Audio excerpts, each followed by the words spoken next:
అప్పులన్నీ తీరిపోతాయి, మొండి బాకీలు తొందరగా వసూలవుతాయి. ఆ 5 మొక్కల్లో మొట్టమొదటి మొక్క తులసి మొక్క. ఎవరైనా సరే ఇంట్లో కృష్ణ తులసిని కానీ లక్ష్మీ తులసిని కానీ పెంచుకోవాలి. అలా పెంచుకుంటే లక్ష్మీ కటాక్షం విశేషంగా కలుగుతుంది. రెండవది మారేడు. ప్రతి ఇంట్లో కూడా మారేడు మొక్క తప్పనిసరిగా ఉండాలి.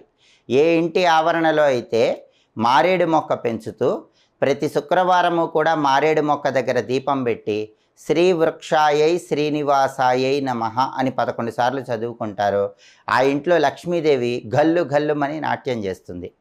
ఆ తర్వాత మూడవ చెట్టు ఉసిరిక చెట్టు. ఈ ఉసిరిక చెట్టులో పెద్ద ఉసిరి అని ఉంటుంది. ఈ పెద్ద ఉసిరిని ఇంటి ఆవరణలో పెంచినట్లయితే లక్ష్మీనారాయణలిద్దరి అనుగ్రహము విశేషంగా కలుగుతుంది.